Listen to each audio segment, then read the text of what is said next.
What's going on, everyone? Welcome back. Today we've got our Week 8 fantasy football wide receiver starts and sits for every single matchup. So make sure to tune in. If you enjoy, hit that like button, subscribe, give us a follow on Twitter at AllDayPigskin to continue interacting with us there.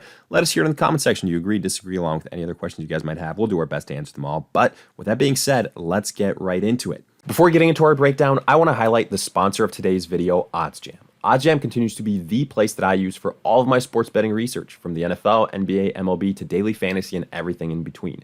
But don't just take my word for it. Let me show you firsthand all the amazing tools OddsJam has to offer. Starting with their positive EV tool, which identifies situations where a single sportsbook has mispriced their line compared to the rest of the market. They're basically willing to pay a lot more so that you bet with them compared to the other sportsbook. At the end of the day, you're getting the best odds, essentially a mathematical edge and guaranteed money in the long run. But also available is OddsJam's arbitrage tool, which shows situations where the market is so mispriced that you can bet on both sides and guarantee a risk-free return.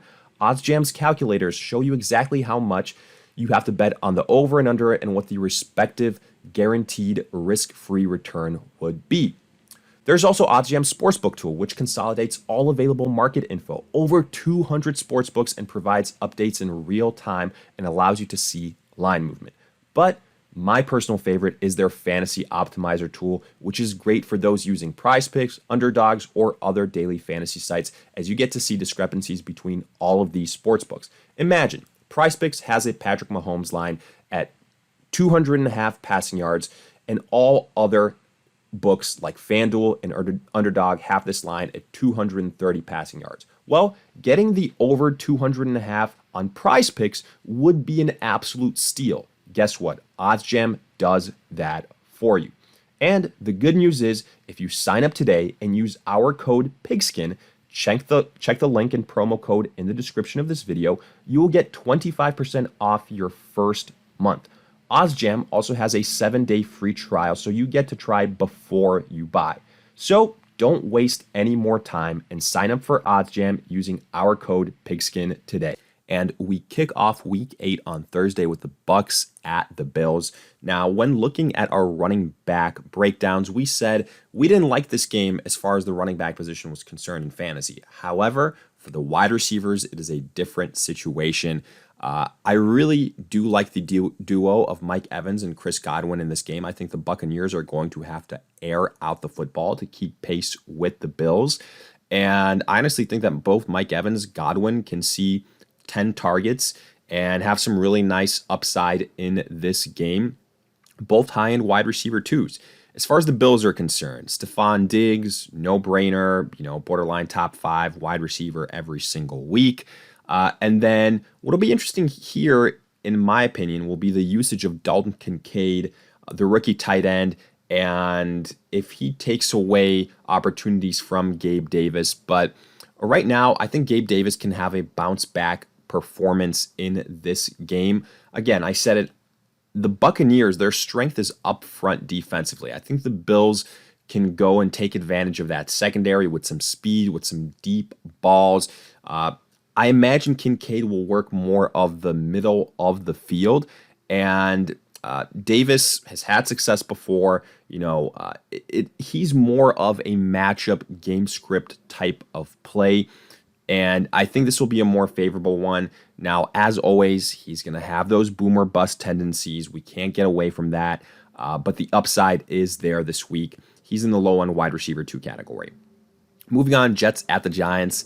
You could argue here you shouldn't start any one of these options, or at least not confidently. I've got Garrett Wilson as a start, mostly because the Giants are a team that I think can be exposed and a team that I'm not horribly scared of.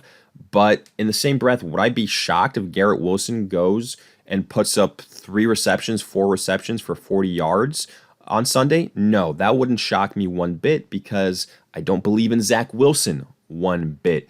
It is a, guessing game when it comes to what offensive version of the Jets are we going to get. And Zach Wilson is the reason why. Now, I'm going to say that the talent wins out here. in this matchup, but make no mistake about it, Garrett Wilson is going to be a boom or bust guy. I feel like best case scenario for him is like around 14 to 15 points in full PPR scoring every single week. And then the floor is pretty low. So again, realize what you're signing yourself up for if you are starting Garrett Wilson. Low end wide receiver to boom or bust, but you're betting on the talent to win out. Then Allen Lazard, if we feel like this about Garrett Wilson, Allen Lazard, forget about it, to sit. The Giants, I'm sitting all the Giant wide receivers. I don't care if it's Tyrod. I don't care if it's Daniel Jones. I don't believe in that wide receiver core, and especially versus this Jets defense. Moving on, Jags at the Steelers. Right now, I'm only starting Christian Kirk for the Jaguars. He's been the most consistent wide receiver the Jaguars have had, and unfortunately, Calvin Ridley, has really struggled these last few weeks. Just hasn't been getting the targets. He's struggled with some mental mistakes, with things like that. And I think the Steelers can cause some issues in the secondary. So I think right now, to play it safe, go with Calvin Ridley as a sit.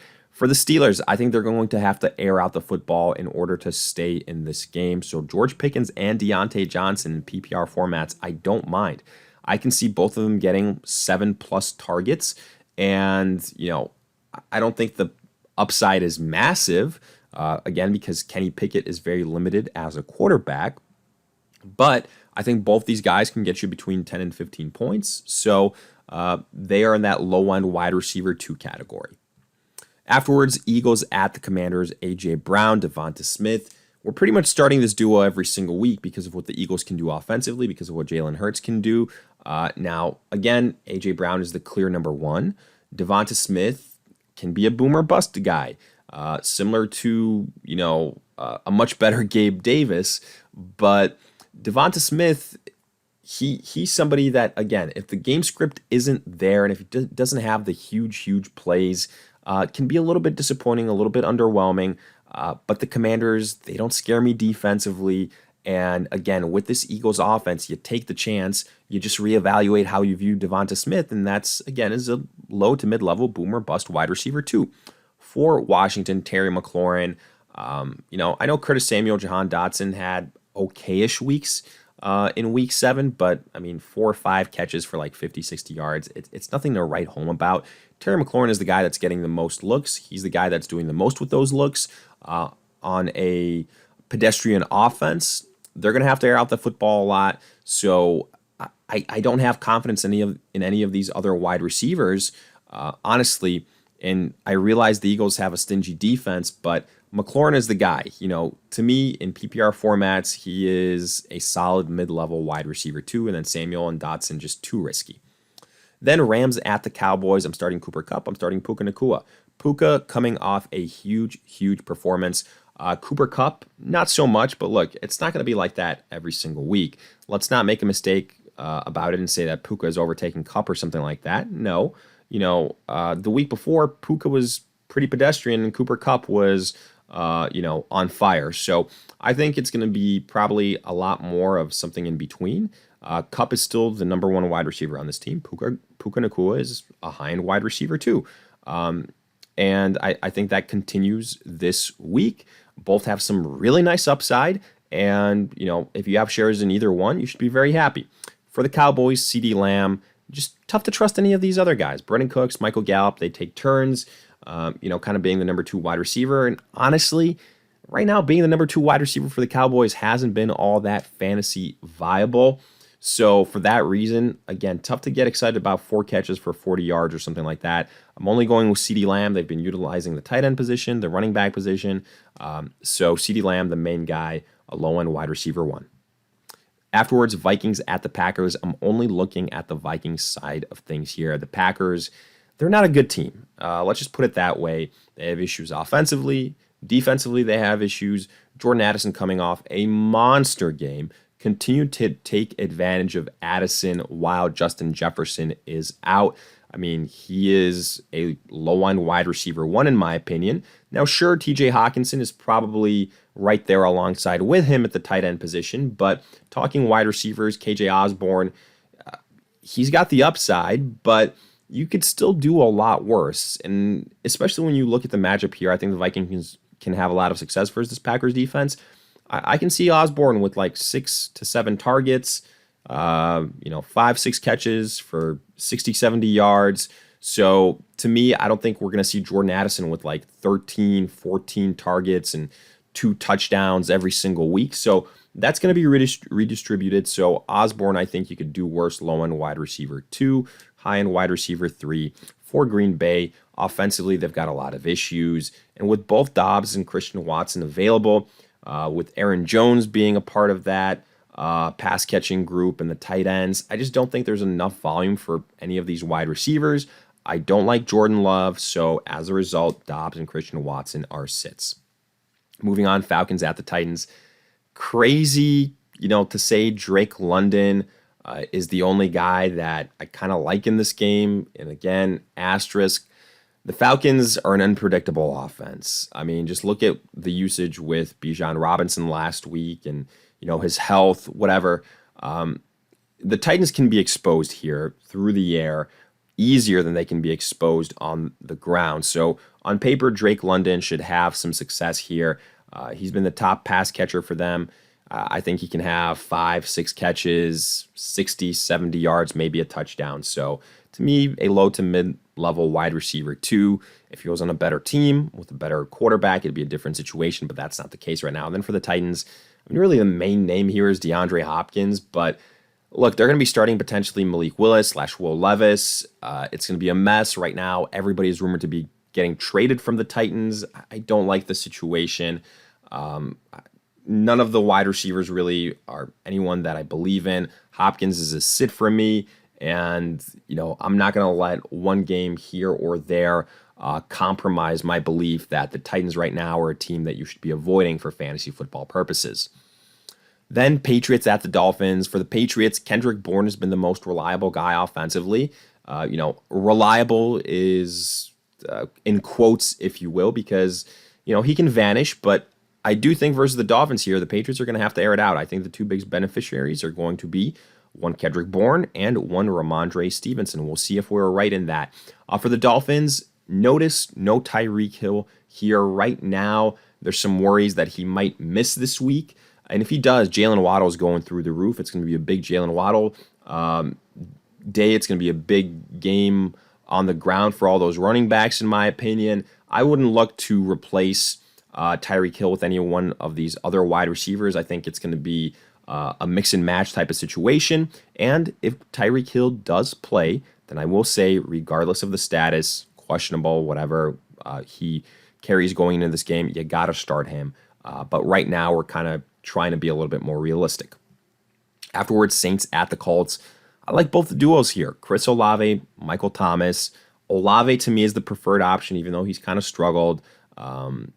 It's a situation where, Derek Carr is looking for those dink and dump passes, and that's benefiting a lot of the running backs, specifically Alvin Kamara. And maybe some of those deep passes aren't quite there for Olave. Michael Thomas working that short intermediate part of the field now during this point in his career. But the good thing is the Colts defense shouldn't scare you. So I think Olave is in store for a big week. I think Michael Thomas, you could do worse in full PPR, 5 catches, 60, 70 yards, something like that. So that's it for the Saints. For the Colts, Michael Pittman, Josh Downs. Again, I think the Colts are going to have to air out the football. And while Michael Pittman was complaining about his role last week, he still made it count when it mattered most. I think he's going to get fed the football this week. Josh Downs with, I should say, Gardner Minshew has proven to be valuable. So we will start both of these guys. I think that they can both be mid-level wide receiver 2s on the week. Then Texans at the Panthers. I'll start Nico Collins. I think the Texans here, CJ Stroud, are going to have a good amount of success. And, you might be surprised. Why don't you have Robert Woods, Tank Dell as starts? I really think that the Texans are going to lead on their top guy, Nico Collins. Maybe, utilizing the tight end. But the Panthers defensively, they struggle stopping the run. So I see big days from Dameon Pierce, Devin Singletary. Basically, I don't think Woods or Dell will have to do all that much. So that's why Collins is somebody that I'm more so focusing on high end wide receiver 2. For the Panthers, Adam Thielen, wide receiver 1.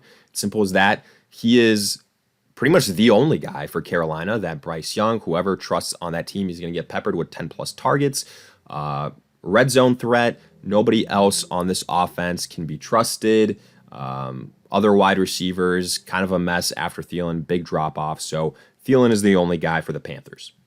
Afterwards, Browns at the Seahawks. I'm only looking at DK Metcalf here. Wasn't available last week, but I think he should be back now. And in this situation, he's the wide receiver that I want for Seattle. The Browns stingy up front, so wouldn't be shocked if Kenneth Walker struggles a little bit more than usual, but still, DK Metcalf to me is the top guy. Tyler Lockett, Jackson Smith, and Jigba, I'm fading. I think we're getting to that point in the season where their usage is going to be a lot closer, and so there's not going to be enough separation between the two of them in order for either one of them to have huge fantasy upside. Then for the Browns, I'm sitting both Amari Cooper and Elijah Moore. Simply put, look, I don't trust PJ Walker. I don't trust him, and I think he's going to distribute the football all around, whether it's Njoku, whether it's a little bit to Moore, a little bit to Cooper. I don't think that this is an easy environment to play in Seattle. So for that reason, I think the smarter move here is to sit both Cooper and Elijah Moore. Then Bengals at the 49ers. I'll start Jamar Chase. I'll start T. Higgins. I think both of them can have success. Obviously, Chase is the no-brainer. T. Higgins, similar to a Devonta Smith. He's kind of boom or bust. The reason I think he can have success this week is the 49ers, again, more sturdy up front. So the Bengals, in order to kind of put up some points, I think are going to have to air it out more. T. Higgins, that's why he's a start. For the 49ers, only Brennan Ayuk. Now, Purdy might not start this game, but the 49ers they've got some options at backup quarterbacks, so I'm not too worried. I think Brendan Ayuk, George Kittle, Christian McCaffrey, all are options. Deebo Samuel, not 100%, and even when he is, he's like the number 2, 3 option. So to me, even if available, he is a sit. Then Chiefs at the Broncos. I'm sitting all the guys here. Honestly, unless your name is Travis Kelce, it's tough for me to trust you for the Chiefs or Isaiah Pacheco.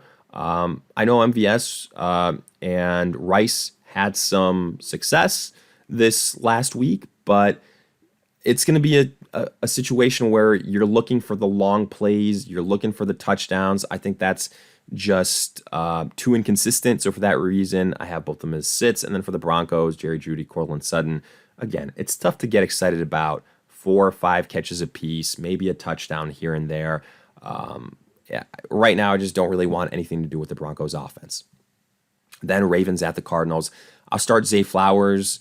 Out of all the Ravens wide receivers, he's the one that I trust the most. I know Odell had a good game. You could argue his best of the season so far, but he's still on the older side. He's still injury prone, all these things. So to me, I'm only looking at Zay Flowers, low end wide receiver 2 for the Cardinals. Marquise Brown, I know he disappointed this last week, but here I think the Cardinals are going to have to air it out a lot more.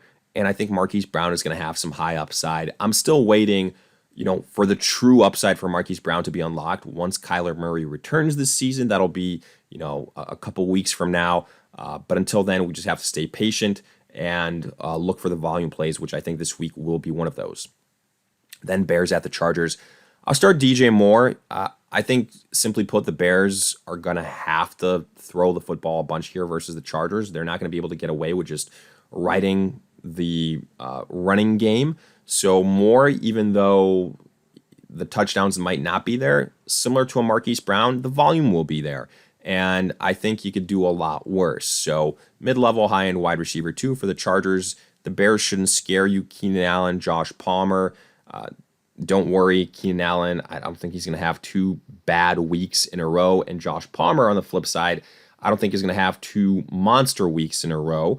I think the truth is somewhere kind of in the middle. Keenan Allen, low to mid-level wide receiver 1 in PPR. Josh Palmer, more of a standard guy, more of that Mike Williams role. So mid to high end wide receiver 2, depending on the matchups. And for the Bears, Darnell Mooney is a sit. I don't want to get too cute here. Only really one fantasy viable wide receiver for the Bears all season long. That hasn't changed all of a sudden now. Then Raiders at the Lions. I'm starting Devontae Adams. I'm starting Jacoby Myers. The Raiders are going to have to throw the football in order to keep pace with the Lions, especially when the Lions are facing the Raiders defense. So I like both Adams and Jacoby Myers. Adams should be playing better than he is, but that's not his fault. It's more so the Raiders. He's a low-end wide receiver 1. Jacoby Myers, mid-level wide receiver 2. For the Lions, Amon-Ra St. Brown getting huge targets right now. I think that'll continue. And I think he's a top 10 wide receiver for the week. But with that, we wrap up our Week 8 fantasy football wide receiver starts and sits. If you guys enjoyed, hit that like button. Give us a follow on Twitter at AllDayPigskin. Subscribe. Let us hear it in the comment section. Do you agree, disagree, along with any other questions you guys might have. We'll do our best to answer them all. But in the meantime, we'll see you guys in future videos.